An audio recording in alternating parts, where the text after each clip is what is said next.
वरुण गांधी ने हाल ही में कुछ ऐसे बयान जरूर दिए थे जिसकी वजह से बीजेपी में ही काफी बवाल मच गया था और तमाम विपक्षी पार्टियों ने इस पर भी कुछ चुटकियां लेते नजर आई थी।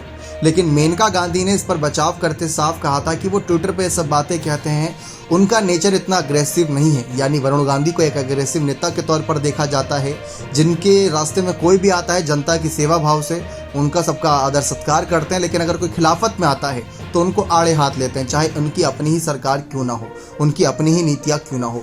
इसी के चलते इस लोकसभा चुनाव में वरुण गांधी पर सबकी नजर इसी बात पर है कि वरुण को बीजेपी टिकट दोबारा देगी या नहीं देगी, क्या वरुण पर भरोसा जताए या ना जताए।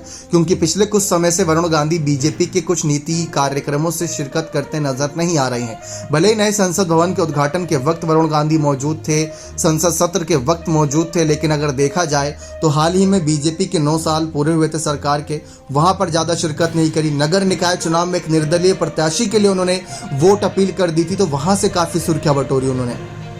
साथ ही साथ तमाम ऐसे नीतियां थी जिस पर मोदी सरकार के फैसले पर ही सवाल खड़े कर दिए, चाहे 5 ट्रिलियन इकोनॉमी के सपना की बात हो, तो वहां पर से वरुण गांधी को लेकर चर्चा शुरू हुई। अब बात मेनका और वरुण की करें तो पीलीभीत और सुल्तानपुर, ये 2 सीट ऐसी जहां से मेनका वरुण, वरुण मेनका कर दिया जाता है बीजेपी के द्वारा। 2014 में वरुण गांधी सुल्तानपुर सीट से प्रत्याशी बनाए गए थे, 2019 में पीलीभीत से, और 2014 में पीलीभीत से मेनका गांधी प्रत्याशी थी और 2019 में सुल्तानपुर वापस भेज दिया गया उन्हें। तो बीजेपी यही खेल खेल रही है। अभी तक उन्हें कोई वो बड़ी जिम्मेदारी नहीं मिली जो एक गांधी परिवार के चेहरे होने के नाते उनको मिलनी चाहिए, क्योंकि कहीं ना कहीं बीजेपी इसको स्वीकार नहीं करेगी कि गांधी परिवार की वो मदद ले रही है उत्तर प्रदेश में। लेकिन देखा जाए तो उत्तर प्रदेश की ये 2 सीटों को वरुण और मेनका ने बहुत अच्छे संभाला हुआ है। लेकिन आज के समय में सवाल है कि इनको टिकट वापस मिलेगा या नहीं मिलेगा, जिस पर खुद कई बार मेनका गांधी साफ कर चुकी हैं, वरुण गांधी साफ कर चुके हैं कि उनका भाव सेवा भाव का है, भ्रष्टाचार किया नहीं है। जनता उन पर भरोसा जताती है, पार्टियों का क्या, पार्टी आती जाती रहती है, लेकिन जनता का भरोसा बना हुआ है तो सारे काम बन जाते हैं। आप निर्दलीय लड़े, किसी पार्टी के साथ लड़े या दल बदल कर लड़े, जनता आपको पसंद फिर भी करती है। इसी वजह से वरुण गांधी लगातार जनता की सेवा कर रहे, किसी और को खुश करने में नहीं लगे।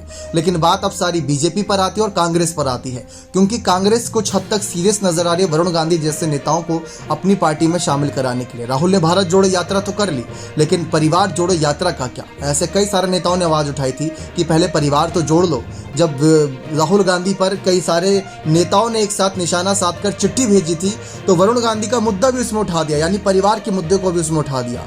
वरुण से भी यही उम्मीद कर रहे थे कि सोनिया गांधी, राहुल गांधी और तमाम परिवार वालों के खिलाफ भी बयानबाजी करे जो कांग्रेस में है।